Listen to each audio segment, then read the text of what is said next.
Savoir captiver son auditoire est tout un art et malheureusement, il y a bon nombre de conférencières qui font toutes la même erreur et j'espère que ce n'est pas ton cas aussi. Si tu veux savoir de quoi il s'agit, eh bien reste bien à l'écoute, ça te permettra de gagner davantage en impact oratoire en corrigeant de suite cette erreur. Ce qu'il faut comprendre avec l'impact d'un message, c'est qu'il y a 3 modes de langage. D'après l'étude réalisée par le psychologue américain Albert Mehrabian, la perception d'un message est avant tout vue, puis entendu avant d'être analysé intellectuellement. Qu'est-ce que cela signifie? Est-ce que les mots ne sont pas importants? Bien sûr que si.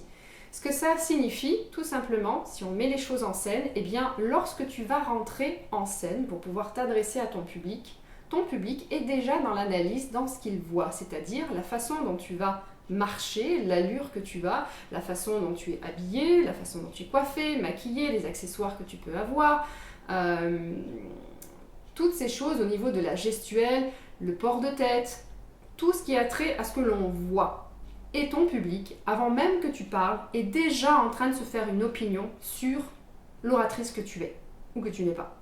Quand tu vas commencer à parler, à t'exprimer, on va entendre le son de ta voix. Et à travers le son de ta voix, eh bien, ça va révéler aussi certaines facettes de ta personnalité et donc ton public, avant même d'analyser ce que tu es en train de dire, va commencer déjà à penser à plein de choses, à savoir, tiens, elle s'exprime d'une façon, elle a une voix grave, une voix aiguë, ou elle a la voix tremblotante, hésitante, ou on n'entend pas bien, ou c'est trop fort. Elle va être bercée justement par toutes ces pensées.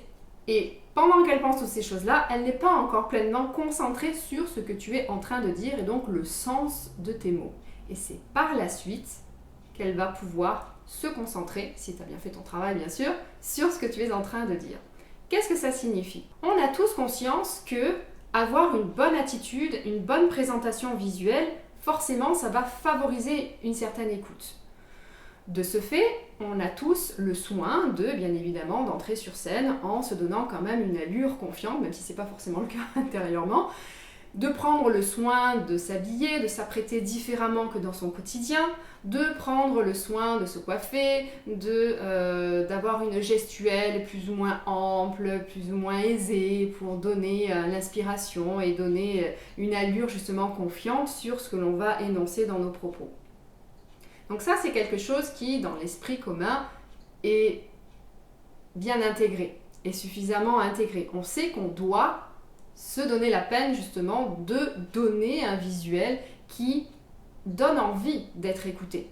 De la même manière, on a à cœur aussi de pouvoir développer aussi notre vocabulaire, d'enrichir notre vocabulaire, et donc on va s'efforcer, se donner les moyens justement pour pouvoir avoir un discours plus élaboré, construire, structurer notre discours, l'introduction, le développement, etc., etc. Et en ce qui concerne la voix, on sait que le ton va donner un certain dynamisme, donc on va travailler un petit peu le ton. On va travailler sur la diction, parce que bon, il faudrait bien qu'on soit compris dans ce que l'on dit, qu'on arrive à capter les mots, donc on va travailler, orienter notre travail de la voix sur la diction, sur le ton, un petit peu de respiration.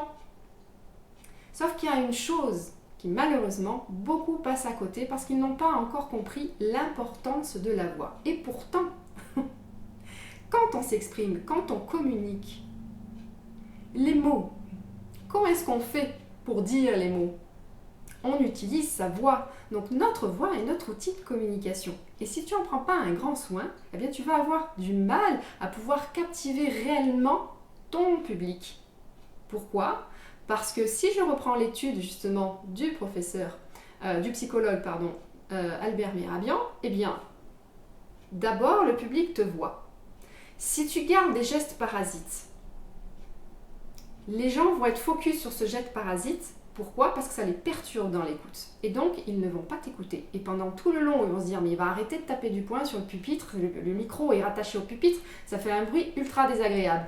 Ou alors, j'ai déjà même vu une femme en conférence qui avait donc le micro casque, et elle avait une jolie paire de boucles d'oreilles. Malheureusement, chaque fois qu'elle bougeait la tête, sa boucle d'oreille venait taper sur le micro, donc ça faisait un bruit insupportable. Donc forcément, ça nous déconnecte de ce qu'elle est en train de dire. Donc l'attention est centrée sur ce geste parasite. Donc elle ne t'écoutera pas, donc elle n'aura pas le sens des mots, et donc elle ne retiendra pas grand-chose en réalité sur la conférence. Si au niveau de ta voix, on va dire par exemple que le premier langage est à tester, ce qu'on appelle d'ailleurs le langage non verbal, tout ce qui a trait justement à ce que l'on voit.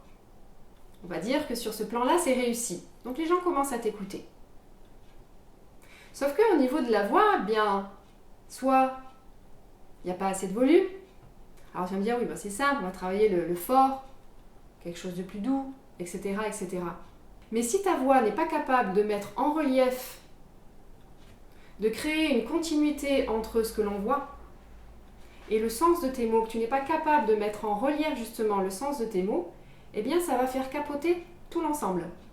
Et ça, c'est une grande erreur que font justement la majorité des conférencières, c'est de ne pas mettre beaucoup plus d'emphase sur la voix qui est quand même le principal outil de communication. Pourquoi ?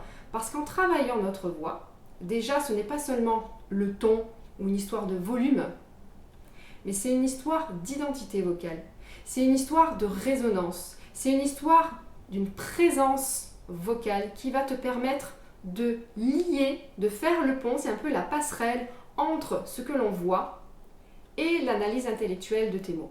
Si ta voix n'est pas capable de relier le tout et de créer une cohérence dans tout ça entre l'identité vocale que tu veux émaner, que tu veux pleinement incarner, et savoir avoir l'aptitude justement de mettre en relief le sens de tes mots,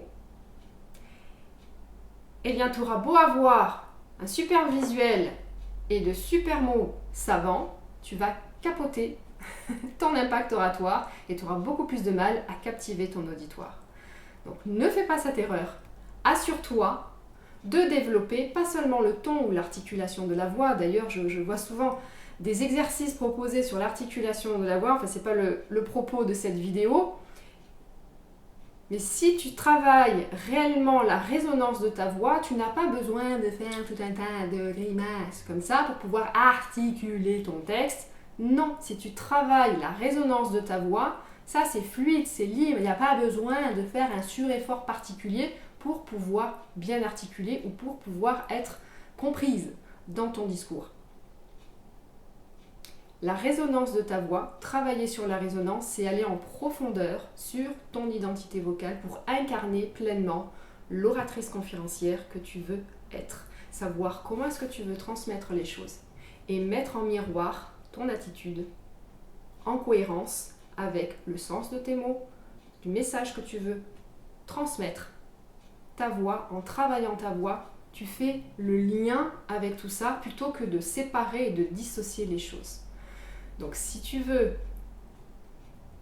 décupler ton impact oratoire, savoir captiver réellement ton auditoire, assure-toi de travailler et de mettre l'emphase sur ta voix. Ça ne veut pas dire que tu vas négliger les autres points, bien au contraire, parce qu'en travaillant notre voix, on fait le lien avec ces trois modes de langage, qui est le langage non verbal à travers ce que l'on voit, le langage paraverbal qui est justement ta voix, et le langage verbal, c'est-à-dire le sens de tes mots. Voilà, j'espère que tu as apprécié cette vidéo. Aussi, n'oublie pas de t'abonner si ce n'est pas encore fait, en activant la petite cloche pour être sûre et certaine de ne pas manquer les prochaines vidéos qui s'en viennent ici sur ma chaîne Coach Catherine Sovero. Je te dis à tout bientôt, à une prochaine vidéo. D'ici là, porte-toi bien. Merci et à tout bientôt. Ciao, ciao!